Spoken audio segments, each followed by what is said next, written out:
Hi, this is Max Tanev, and you're listening to Brains Bite Back,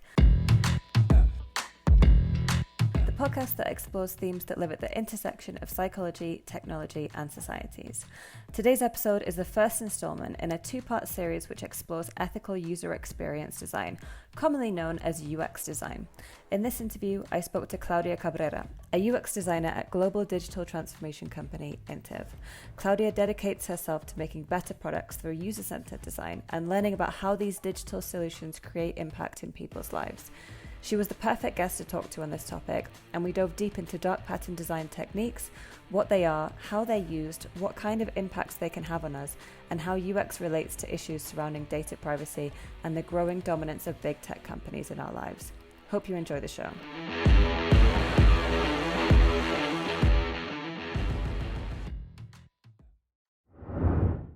Disclosure: this episode contains a client of an Espacio portfolio company. This episode is brought to you by Publicize, a digital PR company that grows businesses' online presence. And for a limited time only, exclusive to Brains Bite Back listeners, you can receive an SEO assessment as part of your package for any tier of service at no extra charge with this special promotion.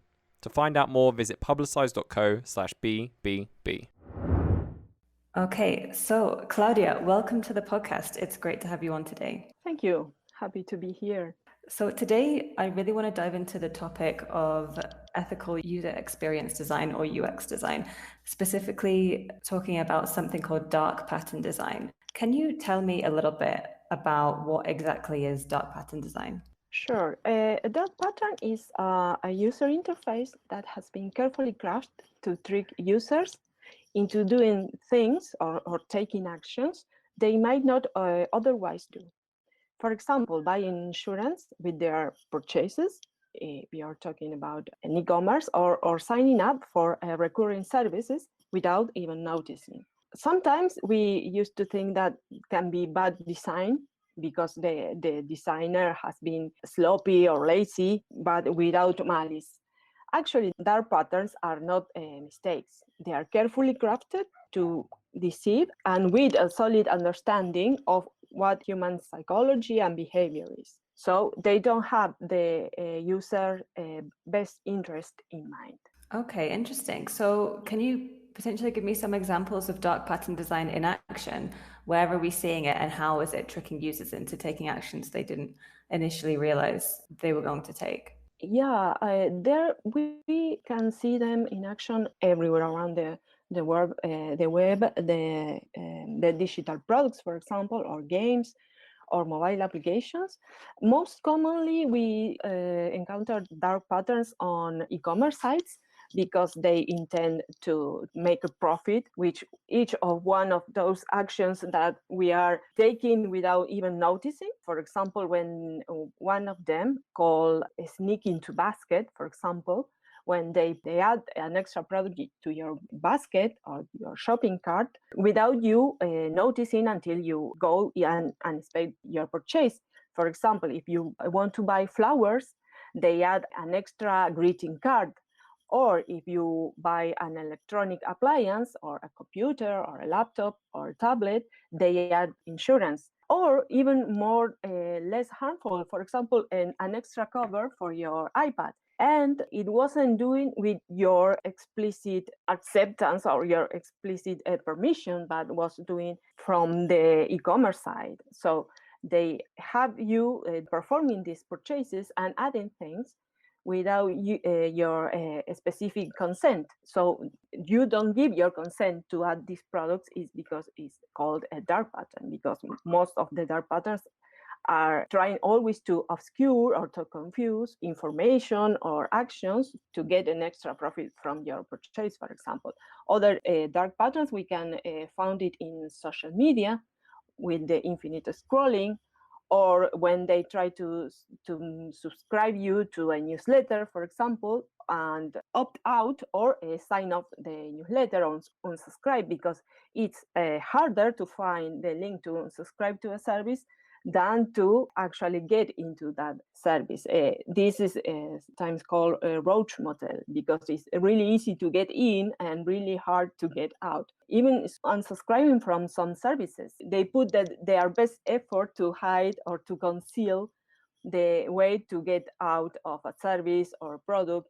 For example, I was seeing the example of a service who checks your English grammar, and it's really easy to subscribe to the service, but they really hide the button to unsubscribe. Because another dark pattern is when you put your data, your credit card information, for example, to try a product or service. And when your trial period expires, they keep charging you for that service without you noticing, because they don't send you a proper message to warn you that your trial period is ended, and they will start charging you for your service to your credit card. So this is a way to conceal or to not be clear or transparent about the information they give you when you subscribe to a service. And it's a dark pattern because many times happens that people forget they put also the information of the credit card into this subscription, or when they want to try a service, they forget they did, and they keep charging you monthly for a service that you forget you are paying for. So it's also very common. Many products and services online are doing this, and sometimes it takes a lot of effort from the user to get out of the services or the newsletter. When it's at the best of cases, it's just an annoying newsletter. At the worst, it's money you are giving to them for a service that you don't want. Yeah, absolutely. And, I think these are examples that we can all empathize with, that we've come across during our internet use or use of different applications, especially the one where they put things in your basket. Or I think airlines are really bad for this, where they'll click all of the added extras and that you want to pay for a certain seat assignment, or you want to pay for insurance, and then you have to go through and manually untick all those boxes. And some of them even put that timer on to make sure that they rush you through the process and that you only have a certain amount of time to finish the purchase, which it just puts so much unnecessary psychological pressure on people. Yeah. That it's really problematic. Yes, because they know our weaknesses. They know that sometimes we get anxious in front of the fact that we can be missing some great offer, or we are not saving enough money because we are not being fast enough to take that offer. But that state of anxiety that put on us are induced for a reason, because maybe you don't think very clearly and act on instinct. As I said before, they really know all the behaviors and all the research in science that supports this knowledge about human behavior.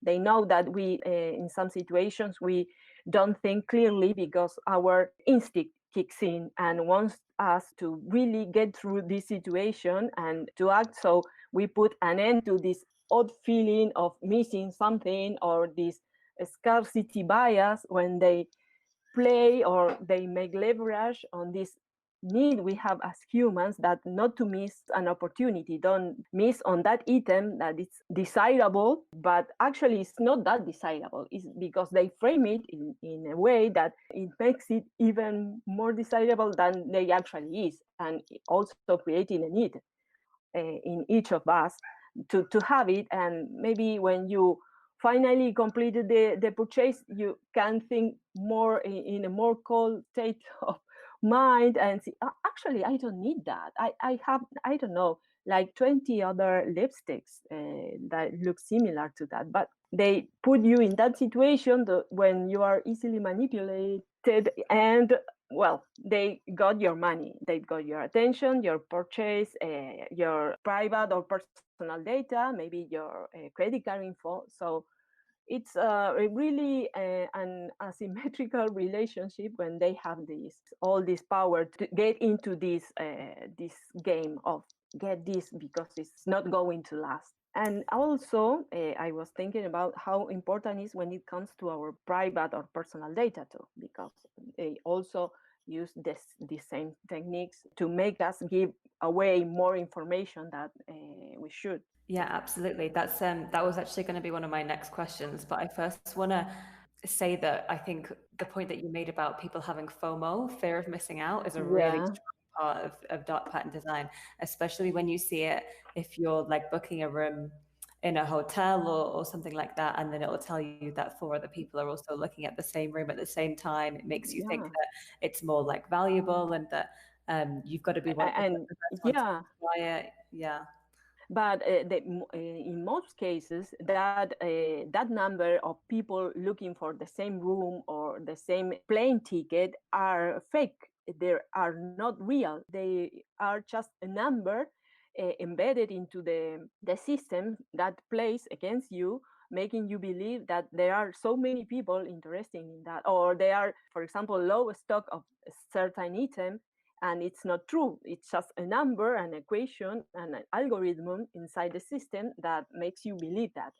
And that's the part when, if you had a real info on a certain product stock, for example, and it's really low, that can be one tool to use or in your decision making process. But when it's not real, when it's faked through algorithm, it's when you are being manipulated and when you don't really know what is going on behind that interface they are presenting you, which Yeah. makes it even more dangerous. It's super deceptive. You're right. An example that I saw on Twitter recently was a presidential candidate had kind of like a pop up on his website where he would was saying that a certain amount of people were signing up to volunteer in different Exactly. states, and then once you actually looked into the JavaScript code, they were just cycling through all of the different states and presenting the pop up with a different state each time, but it wasn't actually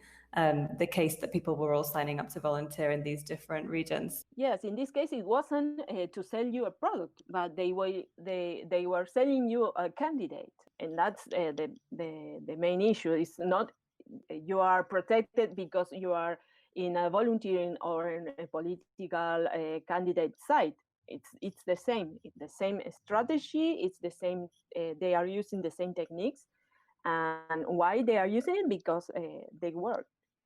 Exactly, yeah. It just goes to show that these techniques, whilst they're, primarily focused on getting people to spend money, they are present across the board, which brings me nicely to the next point I wanted to ask you about, which is about people, giving up their private data unbeknownst to them, and the techniques that different organizations, especially those in big tech, use to get people's private data without them realizing what they're actually handing over. Yeah, that's very common. It's there are a lot of organizations and big companies in social media that were applying these techniques long before governments and law start to look closer and to find out what was going on behind these sites and corporations.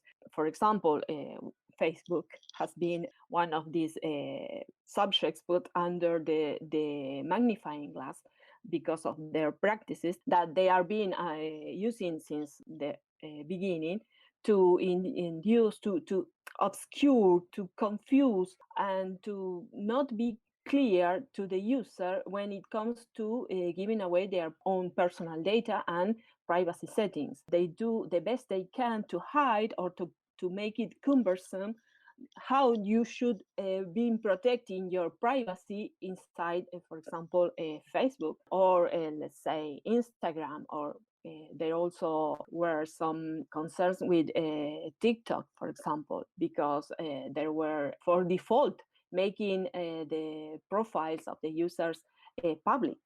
And sometimes they found out that there were many underage users, especially children, that were really easy to be contacted, those children, through the application with the strangers. So they were putting at risk these children consciously because they knew they were doing this. And until the government and the laws and the lawyers start making pressure, I think privacy, especially when it comes to dark patterns related to privacy are a very important issue. In US, for example, they are passing the Detour Act to give the Federal Trade Commission some direction, some tools to go after these dark patterns, to do something and to be able to target the companies that use them and to put them under fines or some sort of punishment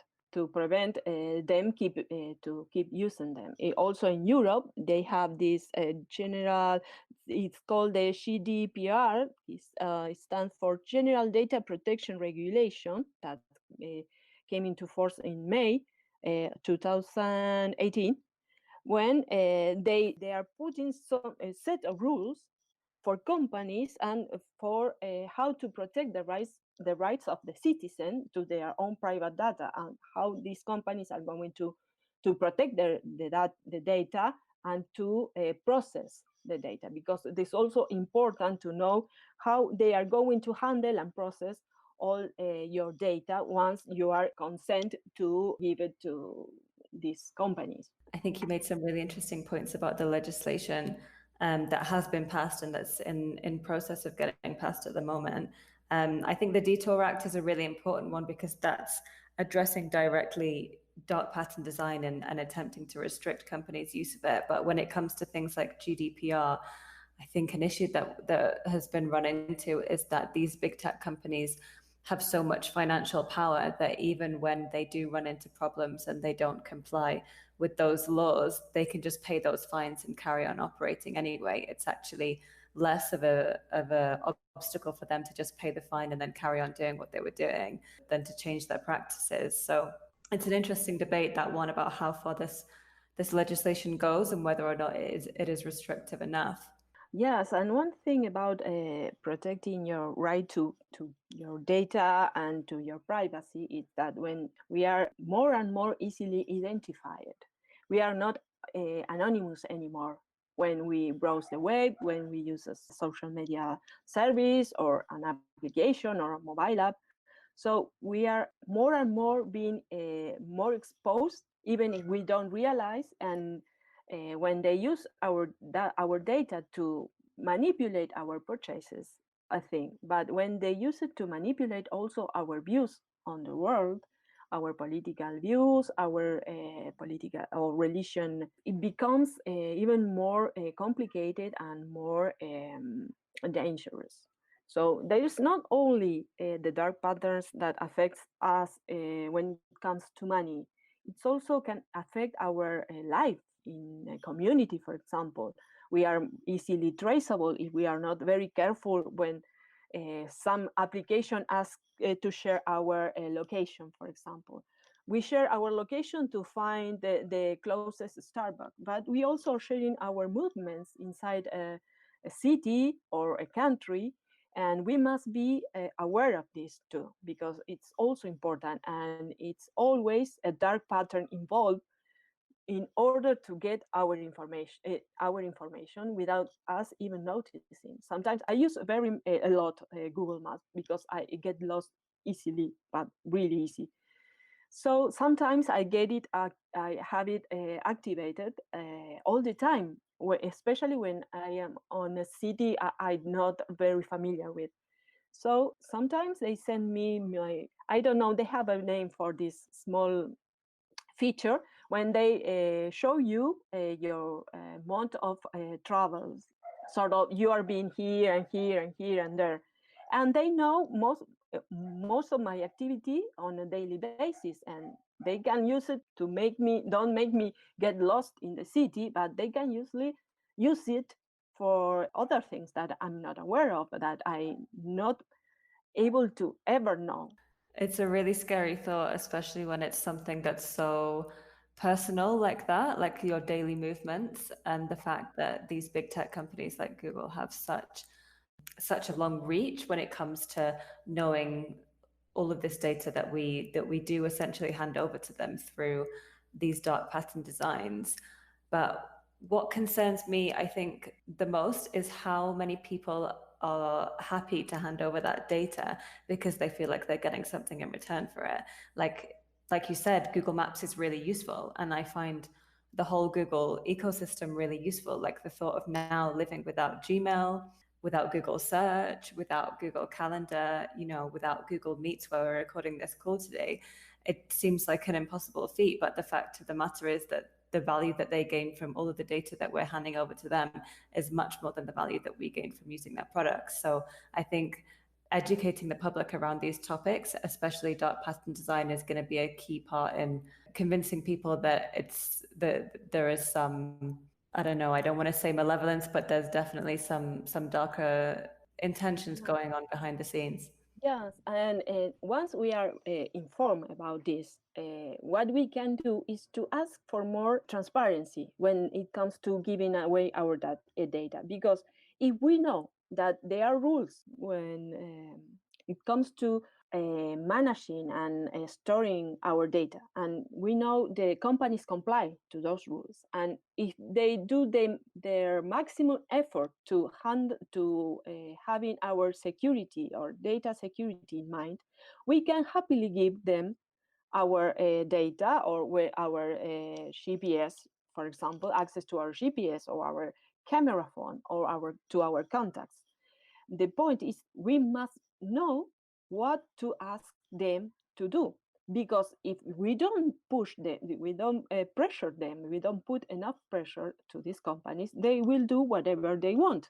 So we must reach this commitment between government and lawyers and users and companies, that it's okay, I will give you away my data, but you are going to use it for this and this and that, and you can't use it for any other thing.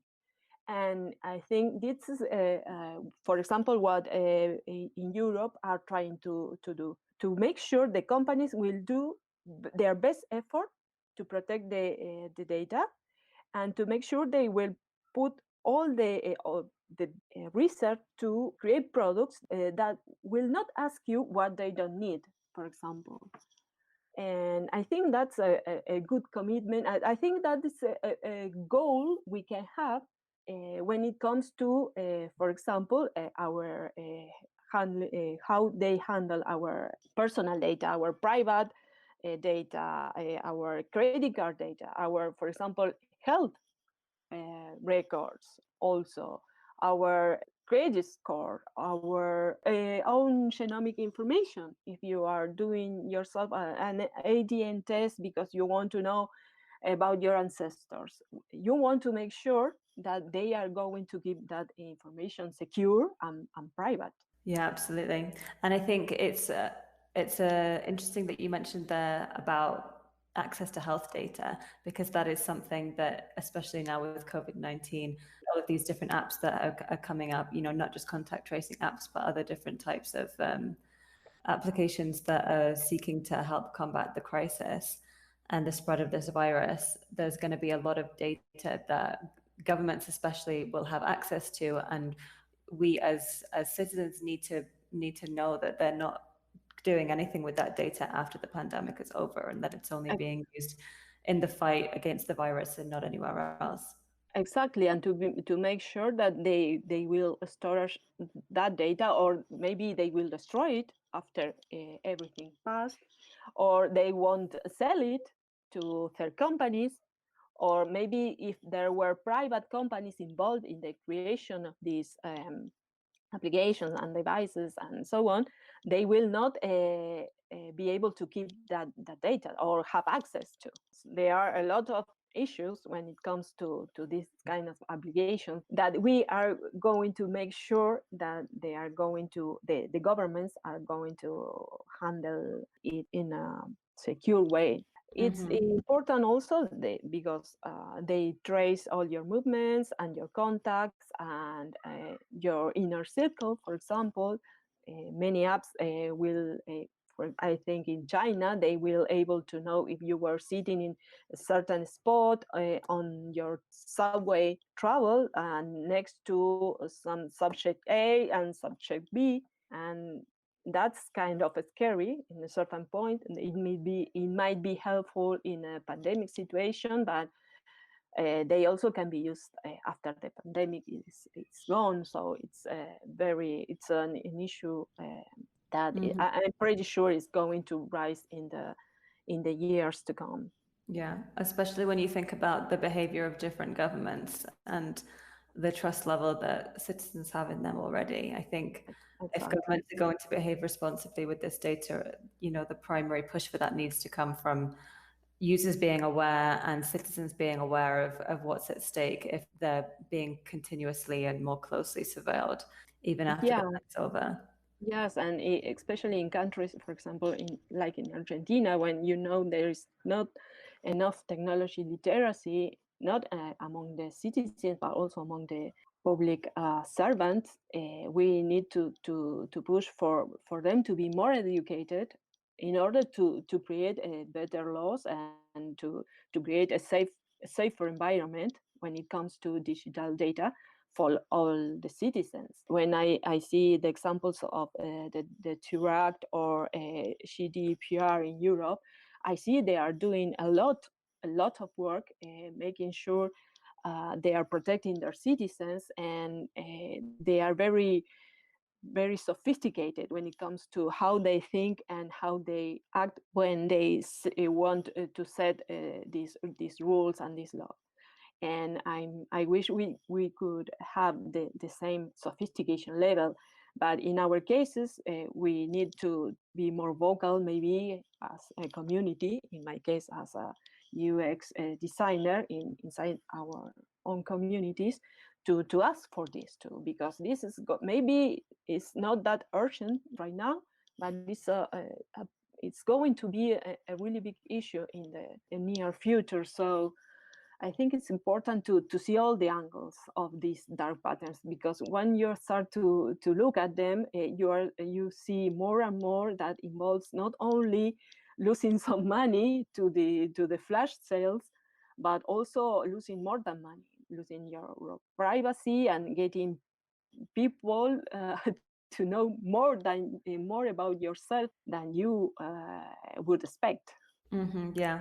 And that point that you made about the UX community, that's something that I want to ask you about as a UX designer yourself. We've spoken about the responsibility of governments to legislate against irresponsible dark patterns, and the responsibility of users and consumers themselves to be more aware and educate themselves and each other. Like, how should the UX community prevent the use of these techniques within itself, and what do you think can be done by UX designers to make sure that these techniques are being less and less adopted or less and less supported? Well, first of all, since we are already learning something about them and something about behavioral economics and psychology and all the stuff that goes into UX practice, I think we must teach others. We must make the common people, all our future users, our clients also, because we also need to make this effort to educate our clients on the values of transparency and clarity when presenting information, and also that don't mistrust the user or the citizens. They will give you the info you need for your product to work in an optimum state. They will give you what you're asking them, not only your money, your subscription, for example, fee, but only your data. Why are you going to ask me access to all my phone camera, documents, microphone if I only signing up for a trial period for a product that doesn't involve taking pictures or recording voice, for example? Why are you asking me this? Why do you want all this information? It's relevant for the product or it's not? Maybe if it's not, can we not ask the user to give up on this? So we need to make this effort to educate them. It's hard because sometimes their business, they have different objectives. They have KPIs and they have monthly goals, and sometimes they don't want to listen to these options in their strategies to go into to the market, or getting more users or getting more info. And we must do the effort. And as professionals, we must be more aware of this and the power we have to teach and to prevent these patterns to keep perpetuating. Sometimes designers will live in our context. We maybe are in a very aggressive environment of work when we have been setting goals to reach at the end of the month or the period of time, and we want to reach them because our work depends on that. But we also must be able to say no when we can, and to fight the battles that are worth it. And sometimes it's hard. I recognize as a professional that sometimes it's really hard to see all the entire aspects of a product, including the final user. And as a community, maybe we should be more vocal, especially I'm talking about because I'm volunteer for our local community of UX, and sometimes we have different objectives or we are in different moments of time. Sometimes we have more or less power to influence something around us, but we can start for doing something. We can start for educating them. Our community, the designers, for example, the graphic designers, the developers. And I think that's what it can be done now. And also, if we are lucky enough to reach government bodies or, for example, different representatives in the government and to educate them, also, that would be great. That would be a really a positive and a really important step to a better control and to a greater transparency when it comes to the handling of our data. Yeah, I think the point that you made about trusting the user and not underestimating their capacity to understand that what they have to give over is necessary for a certain app to Exactly. function or to be able to perform best. If you're trying to get somewhere on Google Maps and it requests your location data, obviously you understand that that's necessary for you to get what you need out of that app. But when it starts asking for access to other parts or other applications or other features of your phone which aren't necessary, that's when they're employing these techniques which are trying to fool people. So yeah, I think convincing the tech companies to ask for what they need and be transparent about it and not expect for people to be really guarded about giving that information away is a really important point. Exactly. And but of course, it's easier for them to ask for everything and to let it pass. When you say yes, good. If you say no, well, that's okay too.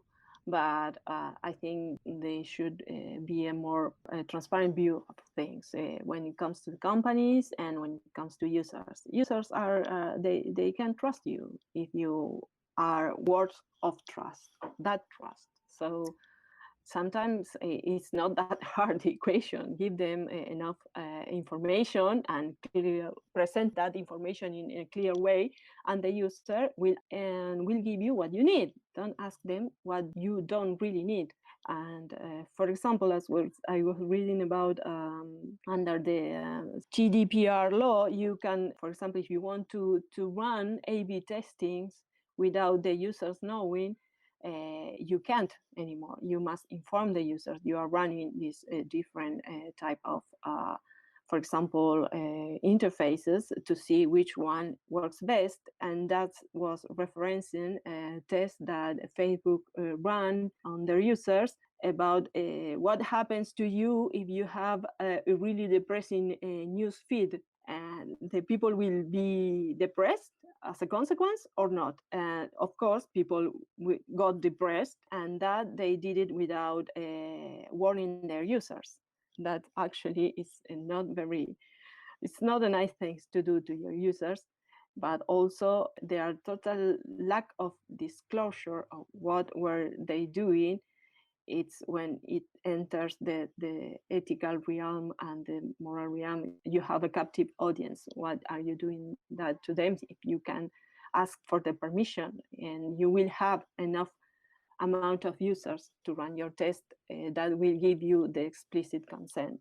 So they also, it's to I think that we need to be proactive to prevent these kinds of manipulations, because they were far away from being testing a feature. They were experimenting with people. So if you let them do whatever they want, they will keep doing this sort of things too. So I think Yeah. it's very important to educate, to make the people conscious of what is going on behind the screens.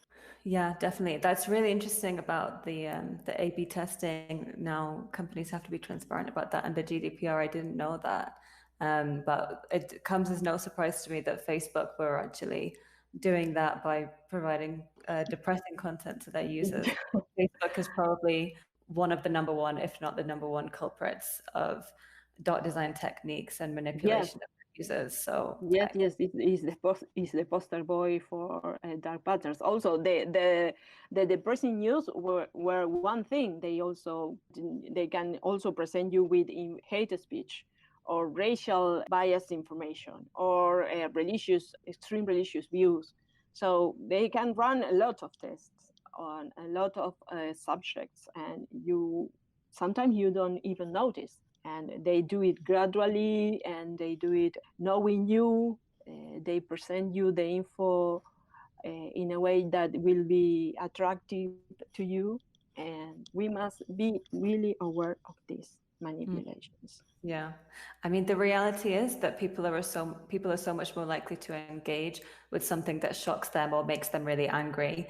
So by pushing that content, Facebook is going to get more clicks, more reactions, Yeah, more comments, and more time spent on the platform. So of course it's yeah, in their yeah. So interest. they can present you with more ads, with more products, with more whatever, and they are keeping you engaged in a really devious way, actually. Hmm. Yeah, it's the same with YouTube as well. Their algorithm Yeah, pushes with every video that they recommend. It's a little bit more extreme and more extreme and more extreme to keep yeah. you on the platform. And you fall through that whole rabbit hole, and sometimes it's you spend, I don't know, 2 hours looking at kitten videos, but other times it's not that innocent, or they lead you to content even more offensive or even illegal. And we are always talking from the perspective of adult people, right? When it comes to children or teenagers, it's even worse because they fall through the same holes, and they affect them differently. And sometimes even adults that have, I don't know, some mental illnesses or some depression or suffering from, I don't know, a negative phase in their life, can be very badly affected by these techniques. Because I was thinking, sometimes we are thinking from the perspective of the relatively normal person with no particularly acute addictions. Maybe you are, I don't know, you really like to watch beauty videos of influencers, or maybe you like to collect lipstick, but sometimes it's not that shiny situation. The people who surf the web sometimes are very lonely people, very influential people, sometimes people that are going through really depressing phases in their life, and they can affect them very much. And if we talk about children, they can form not very healthy habits.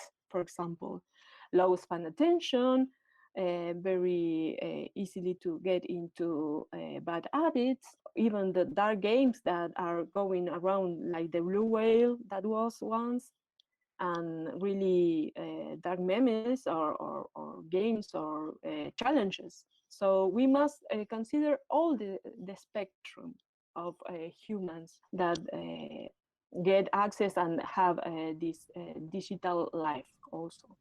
Yeah, exactly. And I think that point about just seeing it through the lens of a normal person is getting tricked into taking all these actions online. But then when you put someone who's more vulnerable, like a child or someone who's maybe more psychologically vulnerable to things like radicalization videos or Mhm. extremist views, it's, it turns into a whole other ballgame. So I think you're right, and that this problem needs to be really tackled from all angles, from a legislative angle, from the angle of the UX community and from users themselves. And, it needs to be the responsibility of everyone to educate their peers as much as possible, but also put the pressure on these big tech companies and let them know that we know what they're doing and it's not going to. Exactly. We need to do that, to let them know we know they are trying to manipulate us and that we can do something about it. Mm-hmm. Okay, Claudia, I think that's a really good place to end the podcast. I want to thank you for coming on today and giving us all of your really, really interesting UX insights and helping spread the word on this conversation. This is a really important message that needs to get out there, and I hope that our listeners now become a little bit more aware of their online actions and things that they might be tricked into doing. Absolutely. And thank you for giving me the opportunity to talk about it. I think we must put a lot of effort into spreading the word. And thank you for this opportunity. Definitely. It was our pleasure. Once again, thank you to our sponsor, Publicize. Visit their website if you want to find out more about their PR for growth packages, their free resources, or even schedule a call. And for a limited time only, exclusive to Brains Bite Back listeners, you can receive an SEO assessment as part of your package for any tier of service at no extra charge with this special promotion. To find out more, visit publicize.co/BBB. That's it for today. Thank you for joining us. We really hope you enjoyed this episode and that maybe you'll pay a little bit more attention to the design tricks we come across daily. I know I certainly will. If you're interested in listening to more podcasts, head to sociable.co or follow us on Spotify, Apple Podcasts, Stitcher, or wherever you get your podcasts. We love hearing what you thought of the show, so don't hesitate to tweet us either at @thesociable.